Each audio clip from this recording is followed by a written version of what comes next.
मेरा नाम आसी है। मेरा छोटा भाई हम सब का बहुत लाडला था। मैं अपनी शादी के बाद उसे अपने ससुराल लेकर आ गई थी और मैं और मेरे पति ने उसे अपनी औलाद की तरह अपने साथ रखा था।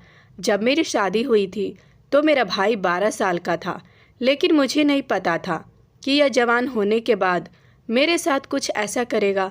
इसके बारे में मैंने कभी सोचा नहीं था, क्योंकि मेरा भाई तो हम 2 भाई बहनें थे। मेरे माता पिता नहीं थे। मैं नौकरी करती थी और अपने भाई के साथ रहती थी। मैं बहुत छोटी थी जब मेरे भाई के जन्म के वक्त मेरी माँ इस दुनिया से हमें छोड़कर चली गई थी और उसके बाद मेरे पिता भी हमें अकेला कर गए थे। मैंने अपने भाई की परवरिश माँ की तरह की थी और उसे किसी चीज़ की कमी नहीं होने दी थी। मैं नहीं चाहती थी कि मेरी शादी हो, क्योंकि मैं उसे अकेला नहीं छोड़ना चाहती थी। वह अभी बच्चा ही तो है। उसकी उम्र लगभग 15 साल की थी। मेरे लगातार रिश्ते आ रहे थे, क्योंकि मैं बहुत खूबसूरत थी। आस पड़ोस के लोग मिलकर मेरी शादी करना चाहते थे, क्योंकि हमारा पड़ोस बहुत अच्छा था। उन लोगों ने मेरे भाई को पालने की जिम्मेदारी ले ली थी, लेकिन मैं दूसरों के भरोसे अपने भाई को नहीं छोड़ना चाहती थी। एक जगह से मेरा रिश्ता आया और जब उन लोगों को पता चला कि मेरा एक छोटा भाई भी है, जिस लड़के से मेरी शादी होने वाली थी, उस लड़के ने फैसला किया कि वह मेरे भाई को शादी के बाद अपने साथ ही अपने ही घर में रखेंगे। ये बात मुझे बहुत पसंद आई थी और इसलिए मैं इसी लड़के के साथ शादी करने के लिए तैयार हो गई थी। जल्दी ही मेरी शादी भी हो गई थी और मैं अपने भाई को अपने साथ ले गई थी। इधर अपने घर में हमने ताला लगा दिया था। मेरे पति ने मेरे भाई की पढ़ाई लिखाई का खर्चा भी उठा लिया था। मेरे पति का नाम सुशांत था और मेरे भाई का नाम राजू। राजू मैं उसे प्यार से कहा करती थी, वैसे उसका नाम राज था। मेरे पति बहुत अच्छे थे। ससुराल में मेरे पति के अलावा उनके माता पिता भी रहते थे। वह लोग भी बहुत अच्छे थे। शादी के 6 महीने बाद मुझे गुड न्यूज़ मिल गई थी कि मैं प्रेग्नेंट हूँ। मेरी प्रेगनेंसी की खबर सुनकर मेरे पति बहुत खुश हुए थे। पूरे 9 महीने बाद मैंने एक प्यारे से बेटे को जन्म दिया। मेरे घर में बच्चा पैदा होने की खुशी से मेरे ससुराल वाले और मेरे पति बहुत ज़्यादा खुश थे। मेरा बेटा हम सब का लाडला था। उसका नाम मैंने अखिल रखा था। मेरा बेटा हम सब का बहुत लाडला था। ज़िंदगी बहुत अच्छी लगने लगी थी और एक दिन बहुत अच्छे गुजर रहे थे। मैं अपने बेटे को लेकर एक दिन भाई के साथ मार्केट चली गई थी, क्योंकि मेरे पति दिन के टाइम ऑफिस में ही होते थे। तो उन्होंने कहा था कि दिन के टाइम कोई भी काम हुआ करे तो तुम राजू को ले जाया करो। मैं अपने बेटे के कपड़े खरीदने के लिए राजू के साथ मार्केट गई हुई थी और हम लोग शॉपिंग मॉल के अंदर थे। मैं अपने बेटे के कपड़े देख रही थी, लेकिन शॉपिंग मॉल में मुझे कुछ भी समझ नहीं आ रहा था, इसलिए हम लोग बाहर निकल कर दूसरे मॉल की तरफ जा रहे थे। तभी अचानक कुछ लोग लड़के, जिन्होंने अपने मुंह पर मास्क लगाए हुए थे, वह एक बड़ी सी गाड़ी के अंदर आए और चलती हुई गाड़ी को उन्होंने दरवाज़ा खोला। मैं सड़क पार करने में बिजी थी। मेरी गोद में मेरा बेटा अखिल था। उन लोगों ने जल्दी से मेरे हाथ से मेरा बच्चा छीन लिया और गाड़ी में बैठा कर उसे ले गए।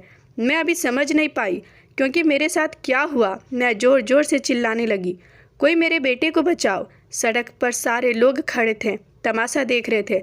वह गाड़ी तेज़ रफ्तार से आई और मेरे बेटे को मेरी गोद से छीन कर वह लोग गाड़ी में बैठा कर गाड़ी तेज़ रफ्तार से वापस चली गई। मुझे नहीं पता था कि मेरे साथ आज यह सब कुछ क्या हो गया है। मैं बहुत परेशान हो गई थी। सड़क के किनारे खड़े होकर सारे लोगों से कह रही थी कि उस गाड़ी को रोको। मेरा भाई उस गाड़ी के पीछे पीछे दौड़ता हुआ काफ़ी दूर तक चला गया था, लेकिन गाड़ी इतनी तेज़ रफ्तार में थी कि मेरा भाई भी उन लोगों को पकड़ नहीं सका था। हम दोनों भाई बहन फ़ौरन ही पुलिस में कंप्लेन करने के लिए चले गए। पुलिस ने हमें भरोसा दिलाया कि वह मेरे बेटे की तलाश जल्द ही शुरू कर देंगे। मेरा रो रो कर बुरा हाल हो गया था और मैं सोच रही थी कि मैं अपने पति को भला किस तरह से अपने बेटे के बारे में बताऊंगी कि उनकी पत्नी के हाथ से कोई उनके बेटे को छीन कर ले गया है। मेरा रो रो कर बुरा हाल हो गया था। पुलिस मेरे बेटे को ढूंढने की पूरी कोशिश कर रही थी, लेकिन मेरा बेटा कहीं भी नहीं मिला था। हमारे घर में सब लोग बहुत परेशान हो गए थे क्योंकि एक मेरा बेटा था जिसके आने से घर के सब लोगों के चेहरे पर 2400 घंटे मुस्कुराहट रहती थी। और जब से मेरा बेटा गायब हुआ था सभी लोगों के चेहरे उदास पड़ गए थे। ऐसा लग रहा था जैसे सब लोग खाना पीना भूल गए हों। लगभग 1 हफ्ते तक मेरे बेटे का पुलिस तलाश करती रही। उसके बाद पुलिस भी हार मान चुकी थी और मेरे बेटे का कुछ पता नहीं चल सका था। मैं रोज़ पुलिस स्टेशन जाकर पुलिस वालों से अपने बेटे के बारे में पूछती थी, लेकिन हर बार पुलिस वाले कहते थे कि आपके बेटे का कुछ पता नहीं चल सका है। वह लोग कौन थे जो हमारे बेटे को ले गए थे? यह सोच सोच कर मेरा दिमाग खराब हो गया था, क्योंकि हमारी तो किसी से दुश्मनी भी नहीं थी। अगर किसी ने मेरे बेटे को पैसे के लिए किडनैप किया था तो वो लोग ज़रूर पैसे की डिमांड करते, लेकिन कुछ भी नहीं हुआ था। लेकिन ऐसा कुछ भी नहीं था। जिस दिन से मेरा बेटा गायब हुआ था उस दिन से मुझे ऐसा लग रहा था जैसे मेरा बेटा इस दुनिया से ही गायब हो गया है। उसकी किसी को भी कोई खबर नहीं मिल सकी थी, ना हम लोगों को और ना पुलिस वालों को। मैं इस हकीकत को बड़ी मुश्किल से एक्सेप्ट कर पाई थी। दिन इसी तरह महीना में और महीने सालों में बदलते चले गए, लेकिन मेरे बेटे का कुछ पता नहीं चल सका। मैं जी तो रही थी लेकिन अंदर से मर चुकी थी। मेरे बेटे को गायब हुए लगभग 10 साल हो गए थे, लेकिन अभी तक उसका कुछ भी पता नहीं चला था और ना ही इस दौरान मुझे कोई दूसरा बच्चा पैदा हुआ था। घर का माहौल भी बस नॉर्मल सा लग रहा था। मेरा छोटा भाई मुझे हंसाने के लिए हमेशा मुझसे हंसी मजाक करता रहता था। आप किसी के जाने से ज़िंदगी तो ख़त्म नहीं हो जाती है, इसलिए मैंने हकीकत को एक्सेप्ट कर लिया था। और जब मैं खुद ठीक हुई तो मेरे घर वालों के चेहरे पर भी मुस्कान आ गई थी, क्योंकि मेरे बेटे के गायब होने से सब लोग जैसे मुस्कुराना ही भूल गए थे। मेरा भाई भी अब जवान हो चुका था। मुझे तो पता ही नहीं था कि मेरा बेटा इस दुनिया में है या भी नहीं है। मैं हर रात उन दरिंदों को बुरा भला कहती थी जिन्होंने मेरे बेटे को किडनैप किया था। वो दिन मेरी ज़िंदगी का सबसे बुरा दिन था।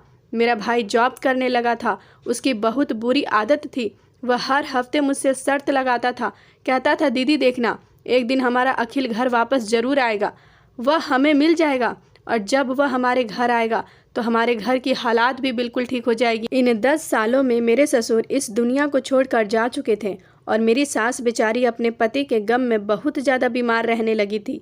मेरा भाई मुझसे हंसी मजाक करने के लिए मुझसे शर्त लगाता। उसका कहना होता कि इस संडे हमारा अखिल घर वापस आ जाएगा, लेकिन जब भी संडे आता मेरा बेटा वापस नहीं आता था और मेरा कहना होता कि ऐसा कभी नहीं हो सकता, वह इतने सालों से वापस नहीं आया तो तुम्हारे इस संडे कैसे आ सकता है। इसी तरह से करते करते ना जाने ऐसे कितने संडे निकल चुके थे और मेरा भाई मुझसे शर्त हार जाता था। वो कहता दीदी अगर मैं हार गया तो मैं आपको शॉपिंग कराने लेकर जाऊंगा। मुझे तो शॉपिंग के नाम से भी नफ़रत होने लगी थी, क्योंकि यह वही दिन था जिस दिन मेरा बेटा गायब हुआ था। उस दिन मैं घर से शॉपिंग करने का इरादा करके ही निकली थी। मैं अपने भाई से कहती थी कि तुम पागल हो गए हो, भला इतने सालों बाद अखिल किस तरह से घर वापस आ जाएगा। मैं तो अब अपने बेटे के घर आने का उम्मीद छोड़ चुकी थी, क्योंकि जब वह गायब हुआ था तब वह 1 साल का था। मुझे तो उसकी शक्ल भी याद नहीं और क्या पता वह मुझे भी पहचान पाएगा या नहीं। लेकिन भगवान से हमेशा प्रार्थना करती रहती थी कि मेरा बेटा मुझे वापस मिल जाए, मगर मेरा भाई हमेशा शर्त लगाता रहता था और मैं उसकी खुशी के लिए उसकी शर्त को मान लेती थी। जब वो शर्त हारता तो मुझे अपने साथ मार्केट लेकर जाता था। मैं उस सड़क को देखकर सैड हो जाया करती थी जिस सड़क को पार करते समय मेरा बेटा मेरी गोद से छीन लिया गया था। मेरी आंखों में आंसू आ जाते थे। अपने भाई की खुशी के खातिर मैं हमेशा उसके साथ शॉपिंग करने चली जाती थी, लेकिन मुझे शॉपिंग करने में वह मज़ा नहीं आता था जो पहले आया करता था। बस मैं फॉर्मेलिटी पूरा करने के लिए चली जाती थी। मुझे जो चाहिए होता था वह मैं ऑनलाइन मंगा लेती थी, लेकिन मुझे बाज़ार जाना पसंद नहीं था। पर अपने भाई की खुशी के खातिर मैं हमेशा खामोश रहती थी। मेरा भाई हर बार भले ही अपनी शर्त हार जाता था, लेकिन जिद करके मुझे मार्केट ज़रूर लेकर जाया करता था। मुझे वो दिन याद आते थे जब मैं शादी करके इस घर में आई थी। मेरे पति ने मेरे साथ साथ मेरे भाई को भी एक्सेप्ट कर लिया था। इस दुनिया में बहुत कम लोग ऐसे होते हैं जो अपनी पत्नी का हर अच्छे बुरे वक्त में साथ देते हैं। मेरे पति ने मैंने हर अच्छे बुरे वक्त में मेरा साथ दिया था। उन्होंने मेरे भाई को ना सिर्फ इस घर में जगह दी थी, बल्कि उसके लिए वह सब कुछ किया था जो मेरे पिता जिंदा होते तो उसके लिए करते। मेरा भाई मुझे बहुत प्यार करता था, मुझसे अपने दिल की सारी बातें करता था, बल्कि वह मुझसे ही नहीं अपने जीजू से भी सारी बातें शेयर करता था। वो मेरे पति का अपना जीजू नहीं बल्कि उनको अपना भाई समझता था। मेरे पति ने कभी भी मेरे भाई को किसी भी हरकत पर कोई ऐतराज़ नहीं किया था, और ना ही मेरे सास ससुर को मेरे भाई की मेरे इस ससुराल में आकर रहने पर कोई ऐतराज़ हुआ था, बल्कि उन्होंने भी हमेशा मेरे भाई को अपना बेटा ही समझा था। मेरे भाई भी उन दोनों को अपना माता पिता समझता था और उनका बहुत कहना मानता था, बल्कि मेरी सास की बहुत सेवा करता था। अभी कुछ सालों पहले जब मेरे ससुर की मौत हुई थी तो मेरी सास बहुत ज़्यादा बिखर गई थी और वो बीमार रहने लगी थी। इधर मेरे दिल पर अभी मेरे बेटे का सदमा लगा हुआ था, मैं भी संभाल नहीं पा रही थी, और मेरे पति नौकरी करते थे। मेरे भाई ने मेरी सास और मुझे, हम दोनों को संभाला था। मेरे पति को मेरे भाई पर बहुत ज़्यादा भरोसा था। कभी कभी मैं देखी थी कि मेरे पति बहुत ज़्यादा परेशान रहते थे, मुझसे कभी कभी ज़्यादा बातचीत भी नहीं करते थे। मुझे लगता था कि शायद उन्हें भी अपने बेटे की याद आती होगी। भला मैं अपने बेटे की माँ थी तो वह भी तो उसके पिता थे। मैं कभी इस बात को बहन समझती थी तो कभी उनसे पूछने की कोशिश कर लेती थी, सुशांत आपको क्या हुआ है, आप क्यों परेशान रहते हैं, क्या आपको मेरी तरह अखिल की याद आती है। मेरे पति कहते थे, माय डियर वाइफ, कुछ नहीं हुआ, मैं ठीक हूँ, और मेरा बेटा तो मुझे हमेशा याद आता है, उसे याद करने का कोई टाइम नहीं है। मेरा बेटा जब पैदा हुआ था पूरा घर उसके आने से चमक उठा था। मेरा भाई तो उसे बहुत ज़्यादा प्यार करता था, मगर पता नहीं ऐसा क्या था, मुझे अपने भाई की नीयत पर धीरे धीरे शक होने लगा था, क्योंकि मेरा भाई अब कुछ दिनों से बहुत अजीब अजीब सी हरकतें करने लगा था। किसी से फ़ोन पर बातें करता था तो बहुत चोरी चुपके बात करता था। मैं अगर उससे पूछा करती थी कि तुम किससे बात कर रहे हो तो वह बातों को गोल मोल कर देता था। मुझे लगा कि शायद उसका किसी लड़की के साथ अफेयर चल रहा है। मैंने उसे कहा कि बता दो, अगर कोई लड़की है तो मैं खुशी खुशी उसके घर रिश्ता लेकर चली जाऊंगी, मुझे कोई ऐतराज़ नहीं है। लेकिन मेरा भाई साफ इनकार कर दिया करता था, ऐसी कोई बात नहीं है। तो ना जाने फिर कैसी बात थी, वह ऐसा हरकतें क्यों कर रहा था। इन सब में एक बात यह बहुत अजीब थी कि मेरा पति और मेरा भाई दोनों ही एक दूसरे से नज़रें चुराते थे। मैं भी उन लोगों को इग्नोर करते हुए अपने काम में बिजी रहती थी और भगवान से हमेशा यही प्रार्थना करती रहती थी कि मेरा बेटा जहाँ भी हो सही सलामत हो। मैं शायद अपने बेटे को एक तरफे से भूल भी जाती। भगवान मुझे मेरे बेटे की जगह अगर कोई दूसरा बच्चा दे देता, लेकिन शायद भगवान ने मुझसे यह खुशी भी छीन ली थी। मेरे बेटे के खो जाने के बाद मैं दोबारा कभी प्रेग्नेंट नहीं हुई। औलाद पहली हो या दूसरी औलाद हो, औलाद तो औलाद होती है। मैं कभी भी हर रात रोती थी। मेरे पति मुझे चुप करवाते और कहते कि हमारा बेटा हमें ज़रूर मिल जाएगा। मैं अपने पति से एक ही सवाल करती थी, भला आपको अभी उम्मीद है कि हमारा बेटा हमें वापस मिल जाएगा, जब हमारे बेटे को खोए हुए इतने साल हो चुके हैं। जब से मेरा बेटा खोया है मेरा भाई मुझसे हर संडे को शर्त लगाता है, देखना दीदी, इस संडे को हमारा अखिल हमें वापस मिल जाएगा। मैं अपने भाई को हमेशा पागल कहने लगी थी और उसकी बातों से मुझे वह पागल लगने लगा था। अब तो मैं अपने बेटे की शक्ल भी भूल गई थी, क्योंकि मैंने अपने बेटे को 10 साल पहले देखा था और उस वक्त उसकी उम्र सिर्फ 1 साल थी।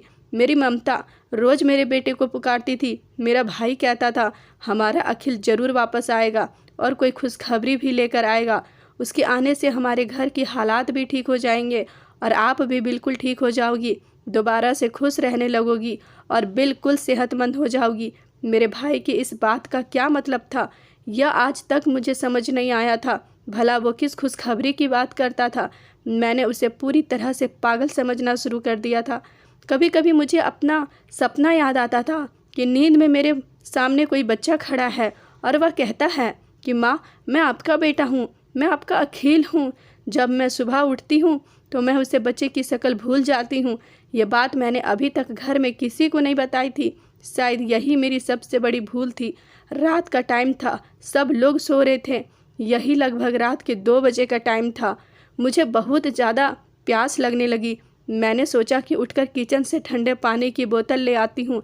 मैं जैसे ही उठी और मैंने पलट कर बेड की तरफ देखा तो यह देखकर मैं हैरान रह गई कि आधी रात का टाइम हो रहा है और मेरे पति बेड पर मौजूद नहीं थे।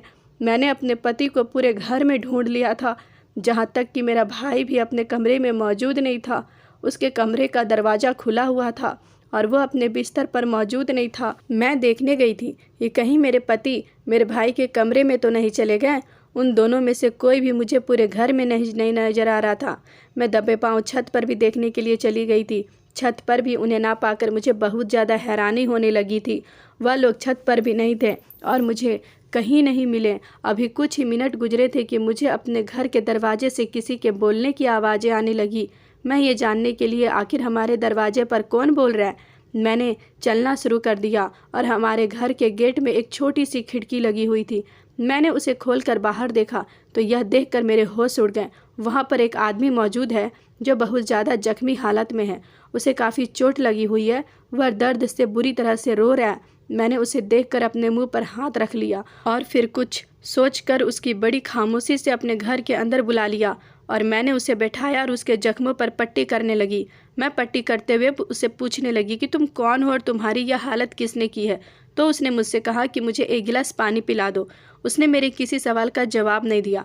मैं पानी लेने के लिए जैसे ही अपने घर के अंदर गई और पानी लेकर वापस आई तो यह देखकर मैं हैरान रह गई कि जिस जगह पर मैंने उस आदमी को बैठाया था वह वहाँ से भाग गया था और वह अपनी जगह पर एक लेटर छोड़ गया था। मैंने जैसे ही उसे लेटर को खोलकर पढ़ा तो मेरे पैरों तलों से ज़मीन निकल गई। उसमें लिखा हुआ था कि अगर तुम अपने बेटे को हासिल करना चाहती हो तो तुम्हें अपने भाई को मेरे हवाले करना होगा। बस उसमें इतनी ही बात लिखी हुई थी और मैं यह सोच कर परेशान हो रही थी, यह आदमी आखिर कौन था। मैं आदमी की शक्ल ठीक से देख नहीं पाई थी क्योंकि उसका चेहरा बुरी तरह से जख्मी था और वह बार बार अपने चेहरे पर हाथ रख रहा था। अब हर रोज़ ऐसा होने लगा, किसी न किसी तरह से हमारे घर में ही मुझे कोई ना कोई चिट्ठी मिलती थी और उसमें लिखा होता था कि अपने भाई को मेरे हवाले कर दो, तुम्हें तुम्हारा बेटा मिल जाएगा। भला मेरे घर में यह चिट्ठी कौन रख रहा था? यह सब सोच कर मैं पागल हुए जा रही थी। मेरा पति, मेरा भाई या फिर मेरी सास, क्योंकि हम 4 लोग ही इस घर में रहते थे और यह चिट्ठी हर बार मुझे ही क्यों मिलती थी? स्पेशली यह चिट्ठी कोई मेरे लिए ही लिख रहा था। मैं किचन में खाना बनाने जाती तो मुझे मसाले के डिब्बे में मुझे चिट्ठी मिल जाती और कभी मैं छत पर कपड़े सुखाने जाती तो छत की सीढ़ियों पर चिट्ठी रखी हुई होती थी और हर चिट्ठी में एक ही बात होती थी। मेरी सास तो बहुत ज़्यादा बूढ़ी हो गई थी, वह कमरे से बाहर तक नहीं निकलती थी। मेरे पति और मेरे भाई वह दोनों नौकरी पर निकलते थे तो रात को ही घर में आते थे। उस रात मेरे पति और मेरे भाई कहाँ गए थे यह बात भी पता ना चल सकी थी क्योंकि जब वह आदमी जा चुका था तो मैं उस चिट्ठी को लेकर अपने कमरे में चली गई थी और उसको पढ़ते पढ़ते रोने लगी थी, अपने बेटे को याद करने लगी थी और इसी वजह से मुझे गहरी नींद आ गई थी। सुबह जब मेरी आँख खुली तो मेरे पति बिस्तर पर मौजूद थे। जब मैंने उन्हें पूछा कि आप रात के टाइम कहाँ गए थे तो उन्होंने मेरी बात को इग्नोर कर दिया और फिर उस दिन के बाद मेरे दिमाग से यह बात निकल गई। मुझे अब अपने बेटे की तड़प महसूस होने लगी थी। मैंने फैसला कर लिया था कि मैं अपने भाई से इस बारे में बात करूंगी और उससे कहूंगी, यह जो कोई भी है तुम्हारी चाहत कर रहा है, तुम इसके पास चले जाओगे तो यह मुझे मेरा बेटा लौटा देगा। मुझे नहीं पता था यह चिट्ठी वाला इंसान कौन है। मैं अपने भाई के पास गई और उसे पूरी बात बताई। वह भी मेरी बात सुनकर शॉक्ड रह गया था। उसने कहा था, ठीक है दीदी, मैं आपके बेटे के खातिर उस इंसान के पास चला जाऊंगा जिसे मेरी तलाश है, लेकिन वह कौन है? मैंने अपने भाई से कहा कि यह बात तो मुझे भी नहीं पता, वह चिट्ठी रखने वाला इंसान कौन है।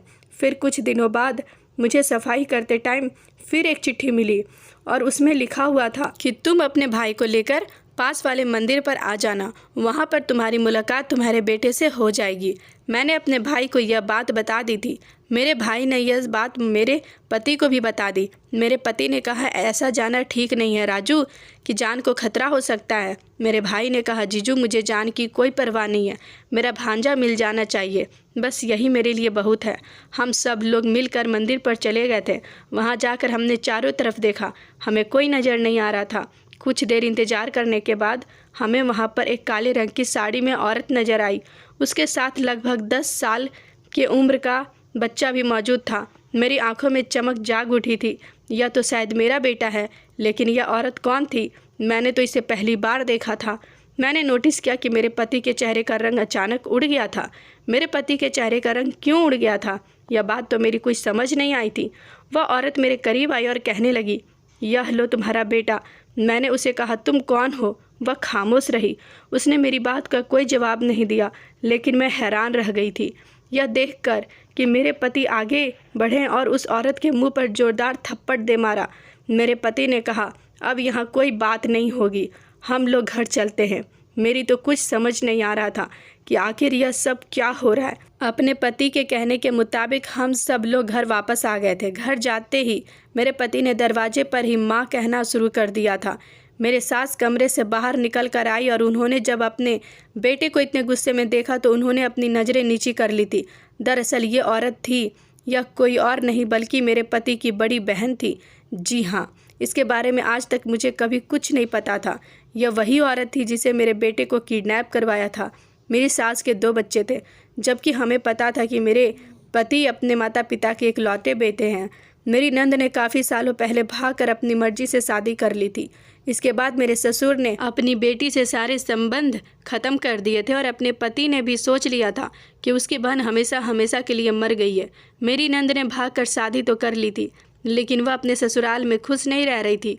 धीरे धीरे उसकी शादी को 2 साल गुजर गए और अभी तक उसके यहाँ बच्चा पैदा नहीं हुआ था।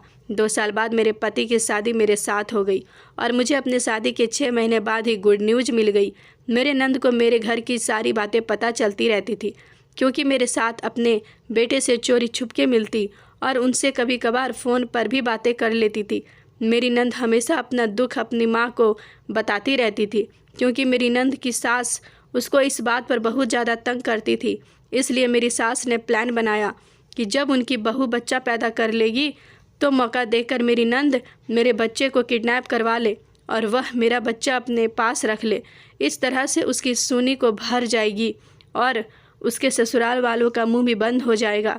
मेरे पति ने तो मेरी नंद के घर से भाग जाने के बाद ही उसकी किसी भी तरह की खबर रखने की कोई कोशिश नहीं की थी और आज इतने सालों बाद उसे देखकर मेरे पति सारी कहानी समझ गए थे, क्योंकि कई बार मेरी सास ने उन्हें कहा था कि बेटे अपनी बहन को घर बुला लो, उसकी सास उसे बहुत तंग करती है, उसका कोई बच्चा नहीं हो रहा है।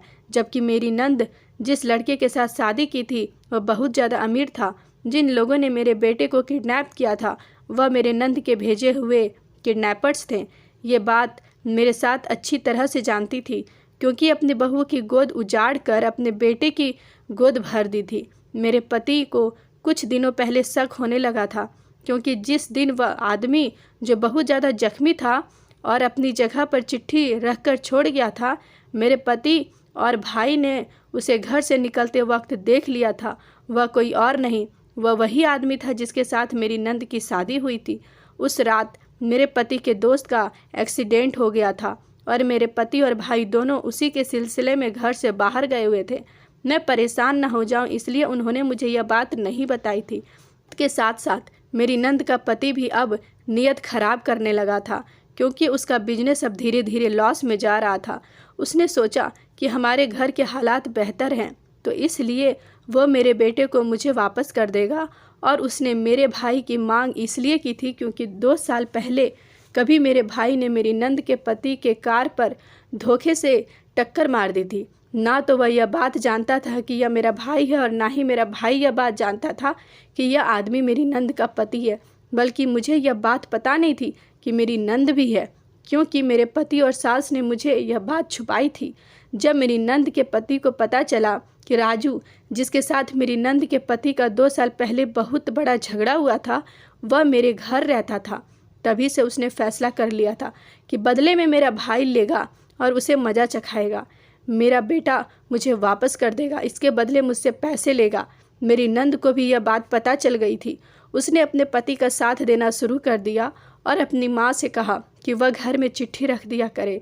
यह चिट्ठी रखने वाला काम मेरी सास ही कर रही थी। मेरी नंद को सिर्फ औलाद की ज़रूरत थी, उस औलाद से कोई मोहब्बत नहीं थी। तभी तो वह अब बदले की आग और पैसों की लालच की वजह से मेरे बेटे का मेरे पास वापस करने आई थी। जब उन्होंने इस बात का इनकार कर दिया कि 10 साल पहले तक उनके पास मेरा बेटा रहा, उन्होंने मेरे बेटे की अच्छी परवरिश की, लेकिन अब मेरी नंद के पति का बिजनेस लॉस में जा रहा था, तो वह इस तरह से पैसा कमाना चाहते थे। वो मेरे बेटे के बदले में मुझसे मेरे भाई को लेते और पैसों की मांग करते।